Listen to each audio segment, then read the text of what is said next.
Society law and ethics, ये इसका syllabus है। Digital footprint, digital society, data protection, software licensing, cyber crime and ये इसकी theory है। अब थ्योरी को आ जाते हैं, समझते हैं डिजिटल फुटप्रिंट क्या होता है। देखो बिना समय वेस्ट किए हुए, ठीक है। डिजिटल फुटप्रिंट, अरे भाई इसमें कोई भी वो नहीं है, दिक्कत नहीं है, बिल्कुल अच्छे से मैंने कंटेंट तैयार किया है इसमें, ठीक है। ये मत सोचना एआई है एआई है। डिजिटल फुटप्रिंट पे आ जाइए। तो डिजिटल फुटप्रिंट में क्या है कि digital footprint is a data trail you leave online using website, apps and social media. तो जो भी डिजिटल फुटप्रिंट का मतलब क्या है कि आपने कोई भी पोस्ट किया, आपने कोई भी कमेंट किया, ठीक है, वो एक्टिव डिजिटल फुटप्रिंट है। आप कोई भी लोकेशन या कुकीज़ देते हैं तो वो पैसिव हो गया, ठीक है। मतलब कि आपने उसको ऑन कर रखा है लोकेशन आपने, लेकिन अनजाने में उस चीज़ को दे रहे हैं। लेकिन यहाँ पे आप एकदम दिमाग से अपने दे रहे हैं, पोस्ट कर रहे हैं, कमेंट कर रहे हैं। अब देखिए एक एग्जांपल इसका, देखिए थ्योरी पार्ट आपको लिखना है तो आपको एग्जांपल देना पड़ेगा। Searching project on Amazon and later seeing them from Instagram. तो इसको सर्च करना और एड्स को देखना, मतलब आपने सर्च किया कि मुझे नाइकी के अल्फा फ्लाई 3 हमें रनिंग के लिए शूज चाहिए, तो भाई यहाँ पर एड्स आने लगा इंस्टाग्राम में। ये कंप्लीट हो गया। आ जाइए डिजिटल सोसाइटी एंड नेटिजन में। डिजिटल सोसाइटी एंड नेटिजन क्या कहता है कि digital society is where people interact, learn and work using digital technologies. तो डिजिटल टेक्नोलॉजीज़ को जब हम इंटरेक्ट करते हैं, उसको समझते हैं और उस पर काम करते हैं, तो वो डिजिटल सोसाइटी कहला जाती है। नेटिजन क्या होता है ना, सिटीजन जैसे होता है ना, तो सिटीजन की ही तरह नेटिजन भी होता है। तो नेटिजन में क्या है कि भाई साहब यहाँ पे जो भी आप यूजर हैं इंटरनेट में, who follows online rules and ethics, उनको हम नेटिजन बोलते हैं। एग्जाम्पल में क्या है, using online classes respectfully and not miss using chat feature, है ना। तो चैट फीचर को आप बहुत ज़्यादा मिसयूज नहीं कर रहे हैं तो आप नेटिजन हैं। नेट एटिकेट क्या होते हैं भाई? Net etiquette, rules for the polite and responsible behaviour on the internet. Polite and responsible behaviour, अगर आप एटिकेट मतलब क्या होता है, आपके अच्छे व्यवहार। नेट एटिकेट यानी नेटवर्क में, यानी ऑनलाइन अगर आप पोलाइट और रिस्पॉन्सिबल बिहेवियर दिखा रहे हैं तो आप नेट एटिकेट कहलाएगा। उनके रूल्स को हम नेट एटिकेट बोलेंगे। Avoid abusive language, spamming, fake information. अरे आजकल देखते हो नहीं कि भाई साहब ये ख़त्म हो गया, जैसे धर्म जी की न्यूज़ गलत फैला दी थी, स्पैमिंग करने लगते हैं। अभी विराट कोहली के इंस्टाग्राम वो हुआ थोड़ा सा, मतलब डीएक्टिवेट हुआ, वहाँ पे अनुष्का शर्मा जा कर के स्पैमिंग कर दिया। अब्यूजिव लैंग्वेज कुछ लोग यूज करते हैं, जो कोई भी बढ़ रहा है या कोई कुछ काम कर रहा है तो उस पर उसको अब्यूज़ करते हैं। एग्जाम्पल क्या है, not typing message in all caps, all it look like shouting. तो ऑल कैप्स में अगर आप कमेंट करते हैं, इसका मतलब होता है आप तेज से चिल्ला रहे हैं, साउट कर रहे हैं, ठीक है। कम्युनिकेशन एटिकेट क्या होते हैं? कम्युनिकेशन एटिकेट क्या है? Proper way of communication through email, chat and video call. Be clear, respectful and professional.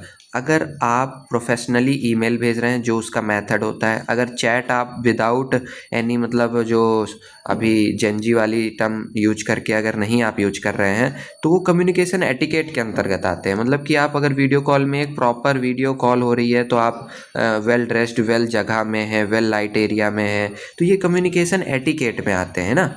Using proper subject line and greeting in official mail, यानी मेल का जो भी टॉपिक है, जैसे हम लेटर राइटिंग करते थे ना बचपन में, उसी तरह अगर मेल भी राइट करें ना, तो उसका एक ये होता है कि पहले सब्जेक्ट लिखना होता है, फिर उसको ग्रीट करना होता है, फिर उसका कंटेंट लिखना होता है, फिर योर रिगार्ड्स या योर रिस्पेक्टफुली, या जैसा भी है, फॉर्मल इनफॉर्मल मेल है, उसका एक तरीका होता है। तो वो कम्युनिकेशन एटिकेट के अंतर्गत आ गया।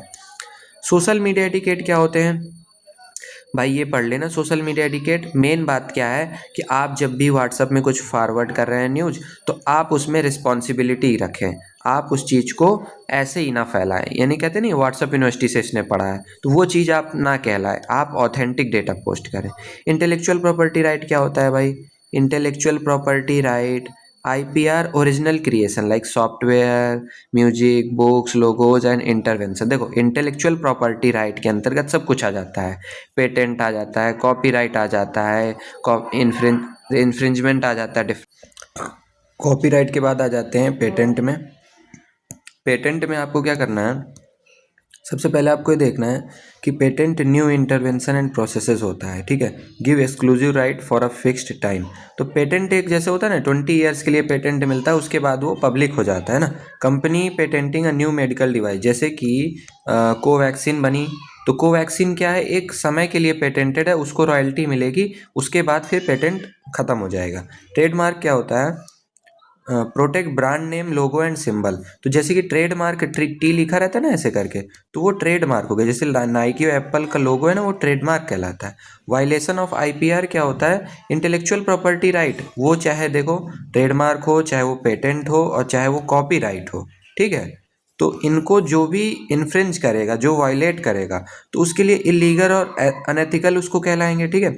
यूजिंग समवन विदाउट परमिशन और क्रेडिट, अच्छा परमिशन लेके और क्रेडिट लेके तो यूज कर सकते हैं, सबको मालूम है। अच्छा प्लेगैरिज्म क्या होता है, प्लेगैरिज्म जैसे तुमने अभी चेक यूज किया होगा, एक सॉफ्टवेयर होता है जिसमें, अब तो यार एआई के आने के बाद वो खत्म हो गया, नहीं तो उसमें क्या होता था कि हम सॉल्यूशन करते थे ना, बच्चे वहाँ पे डालते थे, फिर हमें पैसे मिलते थे उन क्वेश्चन को सॉल्व करने के। तो यहाँ पे क्या है कि अगर हम उसमें कॉपीज कंटेंट डालते थे ना, तो वो हमें प्लेगैरिज्म दिखा देता था, एरर बता देता था। तो यहाँ पे क्या है कि ये आपका copying someone's content and claiming as your own, तो ये आपको नहीं करना है। फिर आपको क्या करना है, आपको क्या करना है कि submitting copied assignment from internet, ये एग्जांपल दे देना है, बहुत सिंपल सा है। कॉपीइंग कॉपीराइट इन्फ्रिंजमेंट क्या होता है, तो जैसे आपने क्या किया, पेड सॉफ्टवेयर को आपने फ्री में आपने शेयर कर दिया, तो ये अनऑथराइज्ड कॉपीइंग हो गई, कॉपीराइट इन्फ्रिंजमेंट हो गई। इन्फ्रिंजमेंट का मतलब ही वायलेशन होता है। ट्रेडमार्क इन्फ्रिंजमेंट वही है, अगर ट्रेडमार्क को आपने लोगों को गलत तरीके से, एडिडास के लोगों को यूज कर लिया, उसको सेल कर रहे हैं, तो वो ट्रेडमार्क इन्फ्रिंजमेंट हो गया। अब ये आपका आईपीआर यहाँ से ख़त्म हो गया। नेक्स्ट आपका आता है ओपन सोर्स सॉफ्टवेयर। तो ओपन सोर्स सॉफ्टवेयर क्या होता है, देखो software whose source code is freely available, या दे सबको समझ में आता है कि भाई Linux operating system open source software है। अब देखना कन्फ्यूजन कहाँ क्रिएट होगी ना, अब आगे पढ़ो। ओपन सोर्स सॉफ्टवेयर में क्या है, creative common license, then general public license, then Apache license, ये तीन हो गए ना ओपन सोर्स सॉफ्टवेयर। अब देखो इसमें क्या है, क्रिएटिव कॉमन लाइसेंस क्या है, allow creator to share work with specific condition, must follow license rule. अब इसका एग्जांपल क्या है, CC licensed, creative common license, imagine presentation with credit. तो कॉमन लाइसेंस यानी आप क्रेडिट लेकर के, आप उसकी कंडीशन को मान करके आप उसको यूज कर सकते हैं। जनरल पब्लिक लाइसेंस क्या है, user can use modified distribute software freely. अब उसको कोई भी यूज करे, चाहे वो डिस्ट्रीब्यूट करे, चाहे जो कुछ करे, उसको मॉडिफाई करे, वो ओपन सोर्स रहेगा, ठीक है, वो जनरल पब्लिक लाइसेंस में आ जाएगा। अपाचे लाइसेंस क्या है, allow free use and modification with favour restriction. अब यहाँ पे देखो कोई रिस्ट्रिक्शन नहीं थी तुम्हारे जीपीएल में, अपाचे में रिस्ट्रिक्शन आ गई, तो आपको अपाचे वेब सर्वर का एग्जांपल देना है। इस तरह हमारा ओपन सोर्स सॉफ्टवेयर खत्म हो गया। अब आ जाओ साइबर क्राइम में। साइबर क्राइम में क्या है, any legal illegal activity using computer and internet, बहुत सरल है भाई। Affect individual organization and government, तो ये इनको अफेक्ट करेगा। Online banking fraud cyber crime के इंटरनल में आएगा। अब देखो साइबर क्राइम के पार्ट्स क्या, टाइप्स क्या क्या है, hacking, eavesdropping, phishing, ठीक है, फ्रॉड ईमेल, ठीक है, रैंसमवेयर, ये सब साइबर क्राइम में आ जाएंगे। अब देखो एक एक को कंप्लीट करते हैं, निपटाते हैं। हैकिंग क्या है भाई, सबको मालूम है कि भाई किसी के ईमेल अकाउंट को हैक कर लेना, किसी के वेबसाइट को हैक कर लेना, अनऑथराइज्ड एक्सेस ले लेना, ठीक है। ईवेस ड्रॉपिंग क्या है, secretly listening to private communication over a network. भाई जैसे होता था ना, टेलीफोन यहाँ पे उनके बीच में कनेक्शन है, तो यहाँ पे कॉल आई, उसने उठा के यहाँ पे सुन लिया, पिक्चरों में दिखाते थे, वही चीज़ मान लो ईवेस ड्रॉपिंग है ना। Intercepting wifi data on public network, अब यहाँ पे क्या है कि पब्लिक नेटवर्क में, जैसे आपने यहाँ रेलवे है, आपका मोबाइल है, यहाँ पे आप यूज कर रहे हैं डेटा, तो आपका यहाँ पे ईवेस ड्रॉपिंग हो सकता है। फिशिंग क्या है भाई, फिशिंग का मतलब ये है मछली फंसाना। मछली फंसाना का मतलब क्या है कि आप सेम टू सेम फेक चीज़ें भेज रहे हैं, और वो एकदम ऑथेंटिक अलाइक लग रही है, आपने ईमेल जो है आपका ऑथेंटिक लग रहा है, तो यहाँ पे फेक ईमेल या वेबसाइट भेज करके उसके ओटीपी या पासवर्ड को ले लेना, फिर उसका यूज करना आगे, तो वो फिशिंग कहलाएगा। फिर फ्रॉड ईमेल, भाई सबको मालूम है फ्रॉड ईमेल कैसे होते हैं, है ना। Email sent to cheat user for money और data, you have won a lottery, भाई साहब आपको लॉटरी लग गई है, आप अपना बैंक डिटेल दे दीजिए, हम पैसे भेज देंगे। तो ये फ्रॉड ईमेल आ गया। रैंसमवेयर, अरे रैंसमवेयर तो भाई क्या है ना, पैसा लेना, मतलब कि जैसे malware that locks data and demand money. भाई पहले तो आपका कंप्यूटर का एक्सेस लेकर के उसने वो चीज़ लॉक कर दी, बाद में वो पैसा मांग रहा है। एग्जाम्पल क्या है, computer file encrypted and ransom demanded in bitcoin. भैया वो बिटकॉइन में पैसे मांगते हैं, रुपए में नहीं, ठीक है। तो ये रैंसमवेयर हो गया। अब आइए आ जाते हैं इनको प्रिवेंट कैसे करेंगे। तो प्रिवेंट करने के लिए हमें क्या करना है, स्ट्रॉन्ग पासवर्ड यूज करना है, एंटीवायरस यूज करना है, clicking unknown links and sharing personal detail ये नहीं करना है। एग्जाम्पल दे दो भाई, enable two factor authentication on email account. तो भाई साहब अगर टू फैक्टर ऑथेंटिकेशन कर लोगे, क्लिक नहीं करोगे, अच्छे अच्छे पासवर्ड यूज करोगे, एंटीवायरस यूज करोगे, तो भाई साइबर क्राइम प्रोटेक्टेड रहोगे, बाकी चीज़ों से, रैंसमवेयर से, फिशिंग से और भी बाकी चीज़ों से बच जाओगे। अब देखो यहाँ पे क्या है ना कि अब अगला एक टॉपिक आ जाता है हमारा जो बाकी का बचा हुआ है, cyber safety, troll and bullying, safe accessing website, e waste management, information, Indian information act, technology and society. Then मैंने देखो इसमें बढ़िया से प्रॉम्प्ट दिया है, मैं प्रॉम्प्ट पहले भी दे चुका हूँ, अब ये अच्छे से एकदम से मैं इनके देखो KVS, NVS, EMRS और DSSS के लिए बढ़िया से उनका सिलेबस दे चुका हूँ। उसके बाद ये आया भाई, थ्योरी में कंप्लीट है। थ्योरी में कभी भी ये ना मानना AI है, रैंडम नहीं है भाई, रैंडम थ्योरी नहीं है। देखो मैं तुम्हें बता दूं यहाँ पे, ये रैंडम थ्योरी नहीं है ब्रो।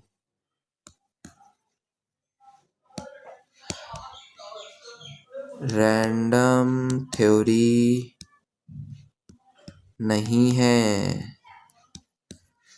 यहाँ पे ये ऑथेंटिक है भाई, ऑथेंटिक।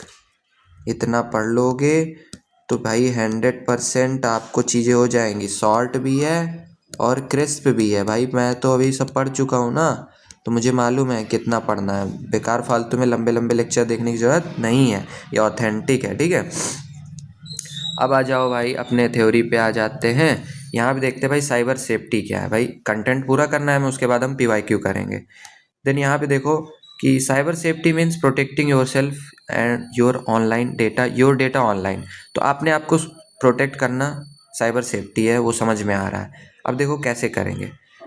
जब भी विजिट करो ट्रस्टेड वेबसाइट पे, HTTPS पे विजिट करो, आप ब्राउज़र और एंटीवायरस को अपडेट रखो, checking locks before entering the detail. जो आपका वो होता है ना क्रोम, तो वहाँ पे क्या होता है कि यहाँ पे एक लॉक बना रहता है सिक्योर का, तो वहाँ पे आप सिक्योर देख लो कि सिक्योर है कि नहीं, नहीं है तो भाई दिक्कत हो सकती है। आइडेंटिटी प्रोटेक्शन में क्या है भाई, अगर आप पर्सनल डिटेल को अपनी सुरक्षित रखते हो, आधार OTP पासवर्ड को प्राइवेट रखते हो, two factor authentication strong password रखते हो, तो भाई साहब आपको सब साइबर सेफ हो। ये एग्जाम्पल दे देना। कॉन्फिडेंशियलिटी वर्ड से ही मालूम चल रहा है क्या है, बट अगर आपको थ्योरी लिखना है तो आप ये लिख सकते हो। कॉन्फिडेंशियलिटी क्या है, प्राइवेट इन्फॉर्मेशन को सेफ रखना है। Password protected system, school marks stored in password protected system, तो आप पासवर्ड प्रोटेक्टेड रखो, कॉन्फिडेंशियलिटी मेंटेन रहेगी। साइबर ट्रोल एंड बुलिंग क्या होता है भाई, ये भी आपको मालूम है, बट अगर आपको थ्योरी लिखना है तो आप ये लिखो। Troll post, offensive comment, cyber bullying, repeatedly harass online. Best action, block, report and don't respond. तो उनको रिस्पॉन्ड ना करो, ब्लॉक कर दो, तो ये साइबर बुलिंग से आप फ़ायदा हो जाएगा। Reporting abusive message on Instagram insteading of replying, अगर उसको रिप्लाई करोगे तो और हैरेस होगा, तो इसलिए उसको रिप्लाई मत करो। अगला आ जाता है, अब ये खत्म हो गया ना, देखो ये खत्म हो गया आपका, साइबर सेफ्टी खत्म हो गया, आपको किस प्रकार सेफ्टी रखनी है पॉइंट मैंने बता दिया। अब नेक्स्ट है आपका क्या, नेक्स्ट है safely accessing website, malware types. तो अब मालवेयर किस प्रकार के हैं देखो, तो मालवेयर एक होता है, एक मालवेयर में क्या जाता है, any harmful software that damages system और स्टील डेटा। तो डैमेज कर सकता है सिस्टम को और डेटा स्टील कर सकता है, तो उसको हम मालवेयर बोलते हैं। एग्जाम्पल इसमें दे देना, downloading cracked software infect computer. जैसे कि मान लो आपने काइन मास्टर आपने क्रैक्ड वर्जन वाला कर लिया जिसमें लोगो नहीं आएगा, तो हो सकता है उसमें वो मालवेयर डाल रखा हो जो आपके डैमेज सिस्टम को डैमेज कर दे और आपका डेटा स्टील कर रहा हो बैकग्राउंड में, तो वो मालवेयर का टाइप्स है, ठीक है। वायरस क्या होता है, ये फाइल्स के साथ अटैच्ड होता है, ठीक है।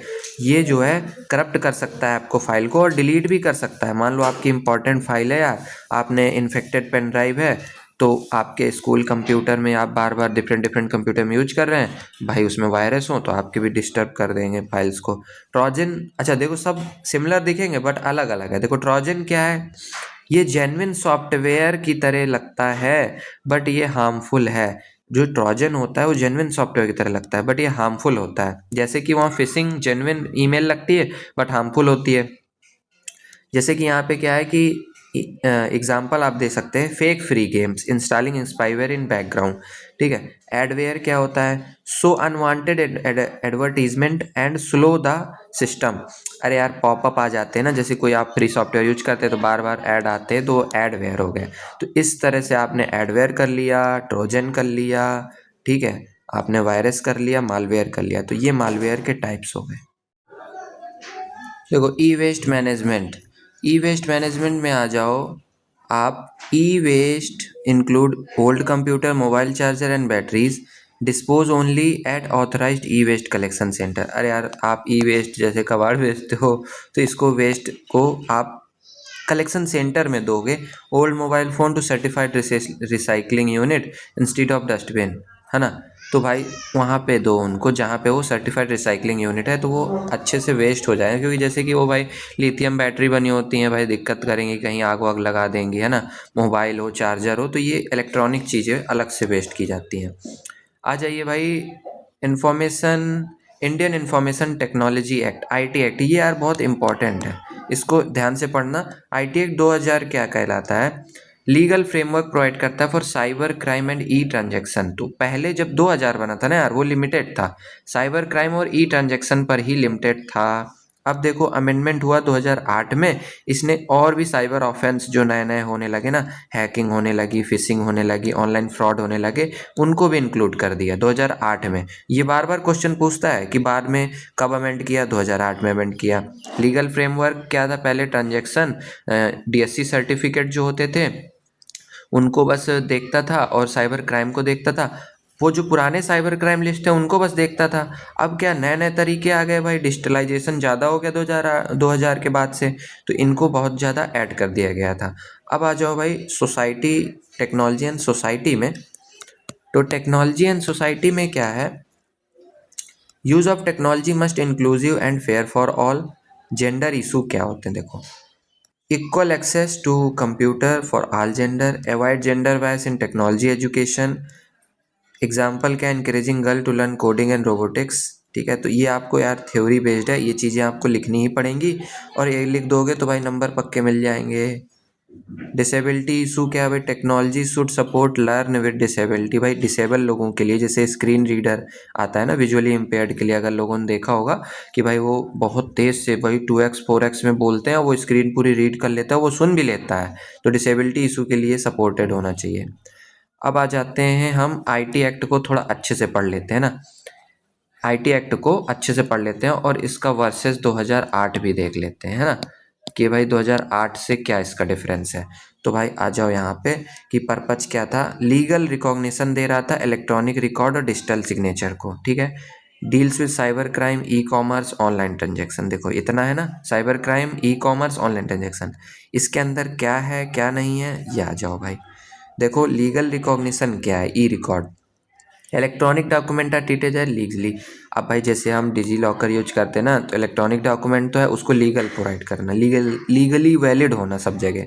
Enable online contract and e governance, अरे यार ई गवर्नेंस का सबसे अच्छा है एग्जाम्पल तुम्हारा वो जो आप income certificate, domicile certificate, caste certificate बनवाते हो ना, तो डिजिटली साइंड होता है, ठीक है। तो वो चीज़ जैसे ऑनलाइन रेलवे टिकट, ये सब लीगल सर्टिफिकेट है ना, तो ये एक्ट आईटी एक्ट 2000 के अंतर्गत आते हैं ना।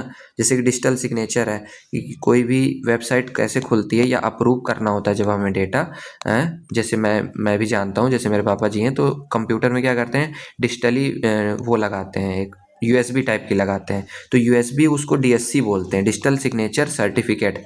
तो वो डीएससी क्या करती है, वो ऑथेंटिकेट कर देती है, उस पर एक पासवर्ड डाल देते हैं तो आपको ये अप्रूव कर देता है कि हाँ उस व्यक्ति ने ही अप्रूव किया है जिसे अप्रूव करना चाहिए, क्योंकि वो डीएससी उसी के पास होगी और पासवर्ड भी उसी के पास होगा, तो वो आप डिजिटल साइन कर सकते हैं। जैसे कि डिजिटली साइन करना इनकम टैक्स रिटर्न को, उसी प्रकार से डिजिटल सिग्नेचर भी होता है।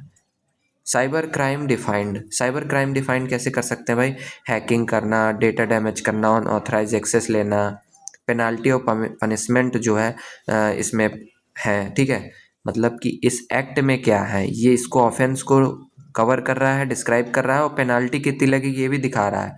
तो हैकिंग समवन ईमेल अकाउंट, उसमें क्या होना चाहिए, उसमें कितना जुर्माना लगना चाहिए, वो सब इसके अंदर है, आईटी एक्ट के अंदर है। Control of cyber certifying authorities, CCA, तो भाई जो सर्टिफाइंग अथॉरिटीज़ है ना, जो रेगुलेट करती हैं डिजिटल सिग्नेचर को, उनके बारे में भी लिखा है। ई गवर्नेंस सपोर्ट है, तो मतलब क्या है कि गवर्नमेंट डिपार्टमेंट ई रिकॉर्ड और ई पेमेंट एक्सेप्ट कर सकता है, इसके लिए भी उसमें लिखा हुआ है। Online filling form and application, भाई इस समय तो सभी एग्ज़ाम के फॉर्म ऑनलाइन ही फिल हो रहे हैं ना, तो वो लोग मान रहे हैं ना उन फॉर्म्स को, तो वो चीज़ें सब ई गवर्नेंस के अंतर्गत आते हैं, वो भी आईटी एक्ट 2000 में लिखा हुआ है। ज्यूरिडिक्शन में क्या है भाई? अक्रॉस इंडिया वो चीज़ें वैलिड होंगी, तो भाई involving computer system in India even if committed from abroad, तो भाई also offence involving computer system in India even if committed from abroad, भाई बाहर से अगर कोई साइबर क्राइम हो रहा है, वो सिस्टम इंडिया में है, तो वो भी इसके जुरिसडिक्शन में, इसके कार्य अधिकार क्षेत्र में आएगा। फिर आ जाइए आईटी एक्ट 2008 क्यों आया भाई? तो इसलिए आया, यहाँ पे देखो, नॉट सफिशिएंट टू हैंडल, सबसे बड़ी चीज़ नॉट सफिशिएंट टू हैंडल, भाई फिशिंग को, आइडेंटिटी थेफ्ट को, साइबर टेररिज्म को, इन सब को नहीं वो केटर कर रहा था, उनको हैंडल नहीं कर रहा था। तो 2008 में अमेंडमेंट आता है, इसमें देखो, देख लो भाई, डिफरेंस देख लो भाई। मेन फोकस क्या था आईटी एक्ट का? ई कॉमर्स और डिजिटल सिग्नेचर था भाई। 2008 में अमेंड हुआ तो साइबर सिक्योरिटी, साइबर क्राइम्स भी आ गई। अब भाई सिक्योरिटी वाली चीज़ें भी आने लगी ना यार। डिजिटल सिग्नेचर, यहाँ पे ओनली डिजिटल सिग्नेचर की बात हो रही थी, यहाँ पे एडेड इलेक्ट्रॉनिक सिग्नेचर, अब यहाँ पे इलेक्ट्रॉनिक सिग्नेचर की बात होने लगी 2008 में। साइबर क्राइम लिमिटेड ऑफेंस था, यहाँ पे न्यू क्राइम भी ऐड कर दिए गए। कैसे वाले? ये वाले, fishing, identity theft, cyber terrorism. Identity theft not covered, यहाँ पे कवर्ड हो गई। साइबर टेररिज्म नॉट डिफाइंड, यहाँ पे डिफाइंड हो गई, इंट्रोड्यूस्ड हो गई। डेटा प्रोटेक्शन, यहाँ पे वीक प्रोविजन थे, यहाँ पे भाई स्ट्रॉन्ग कर दिए। यहाँ पे क्या है भाई? Social media crimes not covered, यहाँ पे कवर्ड हो गया। भाई सोशल मीडिया था ही नहीं ना उस समय 2000 में, बाद में आने लगा तो कर दिया। सेक्शन एडेड, फ्यूअर सेक्शन है, यहाँ पे मैनी सेक्शन, जैसे 66A, 66F। अब यहाँ पे क्या है? न्यू ऑफेंस आईटी एक्ट 2008 के क्या है? आइडेंटिटी थेफ्ट करना, पर्सनल डेटा का मिसयूज करना, ऑनलाइन फिशिंग फ्रॉड करना, साइबर टेररिज्म करना, violation of privacy, sending offensive message, ये सब चीज़ें आ गई है ना। तो faking email asking for bank detail, देखो ये फिशिंग वाली चीज़ है ना, अब ये 2008 में कवर हो गई, पनिशेबल हो गई। अब देखो मेन चीज़, क्रक्स समझो, इसका क्रक्स ये है कि यहाँ पे ई रिकॉर्ड और साइबर लॉ पर बेस था, यहाँ पे क्या किया? स्ट्रेंथ कर दिया, laws to fight modern cyber crime से भी ये पैक्ड हो गया। अब नेक्स्ट चीज़, अब मैं आपको पीवाईक्यू कराऊंगा नेक्स्ट वीडियोस में मैं आपको क्या कराऊंगा? पीवाईक्यूज, ठीक है। तो इसमें मैं आपको यहाँ पे थोड़ा सा बता दूँ, इसमें इसको इरेज करते हैं। यहाँ पे मैं आपको बता दूँ कि नेक्स्ट वीडियोस जो आएंगे मेरे, वो इसके पीवाईक्यूज होंगे। पीवाईक्यूज किसके किसके होंगे? केवीएस के होंगे, ईएमआरएस के होंगे, एनवीएस के होंगे, DSSB के होंगे। यार देखो, वन शॉट इसको देख लेना, ठीक है, उसके बाद पीवाईक्यू कर लेना। तो भाई ये इजी वाला चीज़ है ना यार, है ना। तो ये जो इजी है ना, तो ये कवर हो जाएगा तुम्हारा, इजी चीज़ें कवर हो जाएंगी। जितने भी नंबर का ये आता है, मैं आपको एक सेकंड देख के बताता हूँ। यहाँ पर ये 5 से 8% आता है, 5 to 8%, ठीक है। मान लो 5% भी आ गया, तो मान लो चार क्वेश्चन में मान लो 2 क्वेश्चन भी आ गए ना, 2 से 3 क्वेश्चन आ गए, तो आपके क्या होगा भाई? 40 क्वेश्चन तो आपके डिस्क्रिप्टिव है ही है ना। तो उनमें से अगर आपके 40 में से, ठीक है, 2-3 क्वेश्चन आ गए, तो आपका यार अगर आप 2 to 3 आवर्स लगा देते हैं और उसको पढ़ लेते हैं तो 2 से 3 क्वेश्चन बन जाएंगे और आपको भाई 40 मार्क्स में भाई 2-3 नंबर मिल गए यहाँ से 2-3 घंटे में। तो क्या दिक्कत है भाई, अच्छी बात है ना। तो भाई इसको आप करो और मैं अभी वीडियोस लाता रहूँगा और इसको कम। देखो इसमें हम एग्ज़ाम वाइज ट्रेंड समरी देख रहे हैं किसकी, केवीएस एनवीएस ईएमआरएस में। ये जो सोसाइटी लॉ एथिक्स के जो ये डिफरेंट यूनिट्स हैं ना उनकी। देखो जो साइबर क्राइम है ना वो भाई प्रायोरिटी सब में हाई है, केवीएस एनवीएस ईएमआरएस में। साइबर सेफ्टी भी भाई हाई है, मालवेयर वायरस भी हाई है। ये 3 चीज़ें तो आपको करनी ही करनी है, cyber crime, cyber safety, malware. उसके बाद आता है आईपीआर और आईटी एक्ट। ये एनवीएस में नहीं पूछा जाता, जबकि ईएमआरएस में देखो तब भी पूछा जा रहा है। तो आपको ईएमआरएस के लिए तो भाई यहाँ तक पूरा करो, ये यहाँ तक ठीक है, आईटी एक्ट तक। अगर आप एनवीएस के लिए हैं तो भाई मालवेयर तक कंप्लीट करो। अगर आप केवीएस तक हैं तो आईटी एक्ट तक 100% कंप्लीट करो। उसके बाद देखो ये तो हाई प्रायोरिटी है, बाद में ये टॉपिक जो है ना ये लो प्रायोरिटी है, जैसे डिजिटल सोसाइटी, ओपन सोर्स, ई वेस्ट, जेंडर डिसेबिलिटी, ये लो प्रायोरिटी है। तो अब मैं आगे आपको क्वेश्चन कराऊंगा। नो अब थ्योरी कंप्लीट करने के बाद अब हम कर रहे हैं PYQs, एक्चुअल PYQ जो EMRS 2023 में पूछे गए हैं। और फिर उसके बाद हम करेंगे KVS के, देन उसके बाद हम करेंगे NVS के, देन DSSB के। बैक टू बैक हम क्वेश्चंस करते जाएंगे और जो भी क्वेश्चन आए हुए हैं प्रीवियस ईयर, तो इनमें कोई भी आपका टेंशन लेने वाली बात नहीं कि AI जनरेटेड क्वेश्चंस हैं, ये एक्चुअल क्वेश्चन है। ठीक है, तो ये क्वेश्चन आपका क्या कह रहा है, identify the term which refer to the real time interception और monitoring private communication between 2 entities over a network. तो मैंने अभी आपको बताया था ना कि रियल टाइम में जब आपका इंटरसेप्शन करता है ना तो उसे ईवेस ड्रॉपिंग बोलते हैं ना। तो ईवेस ड्रॉपिंग बीच में आपका ले लेता है। साइबर टॉकिंग ऐसा नहीं हो सकता है। स्नूपिंग तो अभी हमने पढ़ा भी नहीं, साइबर टॉकिंग भी नहीं पढ़ा है। फिशिंग आपका क्या है कि आपको फेक ईमेल्स आती है ना, फेक ईमेल्स आती हैं तो वो आपका फिशिंग हो गया। मतलब फेक ईमेल्स मतलब look like real, look like आपकी रियल होती हैं, जेन्युइन जेन्युइन समझ में आती हैं, बट ये जेन्युइन होती नहीं है। नेक्स्ट क्वेश्चन है आपका इंटेलेक्चुअल प्रॉपर्टी राइट पर। किस पर? इंटेलेक्चुअल प्रॉपर्टी राइट पर। क्वेश्चन है intellectual property right IPR protect the use of information and ideas that are of. भाई करेक्ट आंसर है कॉमर्शियल वैल्यू। ये बताओ कि इंटेलेक्चुअल प्रॉपर्टी राइट है जो, वो किन किन चीज़ों का राइट देगा?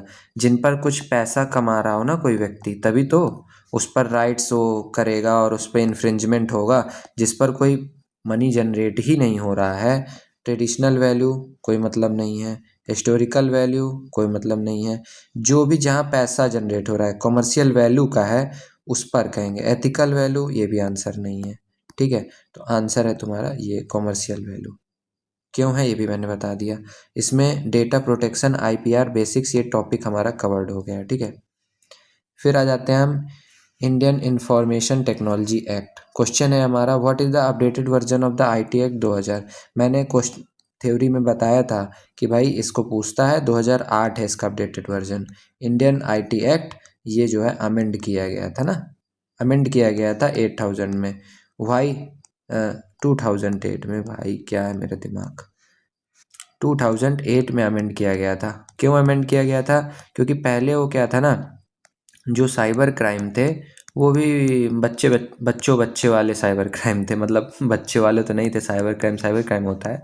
बट अब क्या है ना, फिशिंग हो गया, हैकिंग हो गया, ईवेस ड्रॉपिंग हो गया, डिफरेंट डिफरेंट टाइप्स के है ना जो फ्रॉड हो रहे हैं ना डिजिटल में, तो उनको भी ये कैटर कर रहा है। पहले ये DSC डिजिटल सिग्नेचर सर्टिफिकेट को ही कैटर कर रहा था, तो इसलिए इसको अपडेट कर दिया गया है। ठीक है, सोशल मीडिया में जो भी आपका क्या होता है, कई सारी जो है जैसे साइबर बुलिंग हो गया ना, तो उन चीज़ों को भी ये कैटर कर रहा है।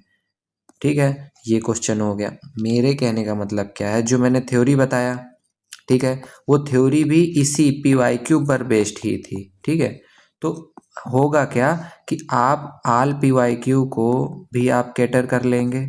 ठीक है, उसके साथ साथ आप डेडिकेटेड पूरा कोर्स भी मैंने डाल दिया ना। देखो जो सिलेबस है, कोर्स कह रहा हूँ, जो सिलेबस है तो वो भी 100% आपका कंप्लीट हो रहा है ना। मैं सिलेबस को भी तो मैंने थ्योरी में कवर कर दिया। अब उससे बने हुए क्वेश्चन भी कर लिए। अब देखो क्वेश्चन क्या आ रहा है, which of the following is the small type files data packets stored by the website. भाई साहब तुरंत ये समझ जाओ भाई, data packets, small files, cookies, बस यही तो होता है ना। एक्सेप्ट ऑल कुकीज आता है ना, एक्सेप्ट ऑल कुकीज करके आया करता है। तो भाई साहब यही तो है आंसर। फायरवॉल क्या है? फायरवॉल क्या होता है कि आपका एक प्रकार से जैसे कोई भी एक्सटर्नल आपका अटैक हो रहा है तो उस पर फायरवॉल बचाता है, क्या करने से? कोई भी एक्सेस रोकता है वहाँ से। स्पाईवेयर क्या होता है? स्पाई मतलब क्या होता है? जासूस। तो जासूसी जो कर रहा हो ऐसा मालवेयर जो होता है, जो जासूसी कर रहा हो, क्या कर रहा हो? जासूसी। ट्रोजन, ट्रोजन क्या होता है? जैसे कि फिशिंग होती है, वो क्या होती है आपका? फेक मेल होती है ना। फेक मेल भेजते हैं कि आपकी लॉटरी लग गई है, वो आप फिर अपना अकाउंट देते हैं। इसी तरह यहाँ पे फेक सॉफ्टवेयर है। क्या है? ट्रोजन। ट्रोजन क्या है आपका? फेक सॉफ्टवेयर है। ठीक है, नेक्स्ट क्वेश्चन आ जाता है। अच्छा, टॉपिक हमने क्या कवर कर लिया? Safely accessing website, cyber safety. Next question है साइबर क्राइम पर, फिशिंग या फ्रॉड पर। क्वेश्चन क्या है? Identify the cyber crime in which user are tricked into sharing confidential information through fake emails. वही बात है यार, बार बार पूछ रहा है ना, फिशिंग। अब देखो ये जो क्वेश्चन आए EMRS में, इतने ही क्वेश्चन बने भाई। पहले जो भी पैटर्न था तो उसमें कितने क्वेश्चन बन जाएंगे भाई? अ, इसके जो है सोसाइटी लॉ एथिक्स के। फिर साइबर क्राइम में ईवेस ड्रॉपिंग और ये पूछा गया है। साइबर सेफ्टी में कुकीज सेफ ब्राउजिंग पूछा गया है। IPR में कॉमर्शियल वैल्यू ऑफ IPR है, तभी उसको IPR के अंतर्गत रखते हैं। IT एक्ट 2008 में कन्वर्ट हो गया है, मतलब अमेंड हो गया है, ये पूछा गया है। Digital footprint, net etiquette, open source, ये आपके सिलेबस में मेंशन्ड है, बट आपका EMRS में जो पेपर हुआ था ना आपका 2023 में, उसमें पूछा नहीं गया है। ठीक है, अब आ जाओ नेक्स्ट क्वेश्चन हम करते हैं यहाँ पे KVS के। उससे पहले हम देख लेते हैं इंपॉर्टेंट ऑब्जर्वेशन EMRS के क्या थे। ये डायरेक्ट डिफिनीशन बेस्ड क्वेश्चन पूछ रहा है, कोई भी लेंदी पेडागॉगी स्टाइल क्वेश्चन नहीं है, और question were straight from the NCERT syllabus wording. अरे मैं वही तो कह रहा हूँ, जो आपका सिलेबस है उसमें जो भी पॉइंट दिए हुए हैं, जो जो टर्म लिखे हुए हैं, उन टर्म्स को आप जो है डिफाइन कर लीजिए और उनको पढ़ लीजिए, क्वेश्चन बन जाएंगे। KVS में पहला क्वेश्चन इंटेलेक्चुअल प्रॉपर्टी राइट से पूछा गया है। Intellectual property right protect the use of information and ideas that are of commercial value. भाई पहले KVS में पूछा गया है, KVS PGT में, CS कंप्यूटर साइंस में। देन भाई EMRS का पेपर हुआ है दिसंबर में, तो EMRS PGT में पूछ लिया गया है कंप्यूटर साइंस में। ठीक है, तो इसका सेम टू सेम हो गया आंसर ये। IT act, what is the updated version, फिर वही क्वेश्चन पूछा गया KVS में। नहीं, पहले KVS में पूछा गया है, पहले KVS हुआ है देन EMRS हुआ है, तो इसको आप कह लीजिए कि EMRS ने यहाँ से कॉपी कर लिया है KVS से। साइबर सेफ्टी एंड कुकीज़, वही चीज़, स्मॉल पैकेट्स, ईवेस ड्रॉपिंग, वही चीज़, रियल टाइम इंटरसेप्शन, फिशिंग, वही फ्रॉड ईमेल्स, वही question same to same. KVS का ट्रेंड क्या है? डिफिनीशन बेस्ड क्वेश्चन है, साइबर सेफ्टी से, IPR से, IT एक्ट से फैक्चुअल क्वेश्चन है, IPR से कॉन्सेप्चुअल क्वेश्चन है, साइबर सेफ्टी से डायरेक्ट MCQ है, साइबर क्राइम से definition based. Digital society, open source या ई-वेस्ट से कोई क्वेश्चन नहीं बना है। एग्जाम इनसाइट्स क्या है? KVS asked straight forward memory based PYQs, no case study question, focused on heavily on cyber crime और IT एक्ट और IPR। सेम क्वेश्चन है, highly repeatable in future KVS papers. DSSB के paper देख लो भाई, fishing पर question पूछा है ना, वही फेक ईमेल्स, जैसे ही फेक ईमेल्स मैसेज दिख जाए भाई फिशिंग आंसर लगा देना। ईवेस ड्रॉपिंग मिल जाए भाई, कुछ ऐसा मान लेना कि लाइव कुछ चीज़ हो रही है, लाइव, रियल टाइम, ऐसे वर्ड आएंगे और उस समय आपका इंटरसेप्शन कर रहा है प्राइवेट कम्युनिकेशन को, तो भाई ईवेस ड्रॉपिंग में आ जाना। ईव्स ड्रॉपिंग, ईवेस ड्रॉपिंग, जो भी इसको प्रोनाउंसिएट करते हो। मालवेयर में क्या है भाई, malicious program that disguise itself as legitimate software. भाई ये लेजिटिमेट सॉफ्टवेयर है, डिसगाइज करता है, उसको हम क्या बोलते हैं, उस मालवेयर को ट्रोजन बोलते हैं। मैंने अभी बताया ना, ये लाइक फिशिंग की तरह होता है ना, मतलब कैटेगरी अगर लर्न करने को मान लो तो फिशिंग की तरह। वॉर्म्स टाइप की चीज़ तो शायद पता नहीं क्या है, पर वायरस में क्या होता है कि आपकी जो फाइल्स होती हैं उसमें ये वायरस अपने आप को रेप्लिकेट करता है और उसको करप्ट करता है। क्या करता है? करप्ट करता है।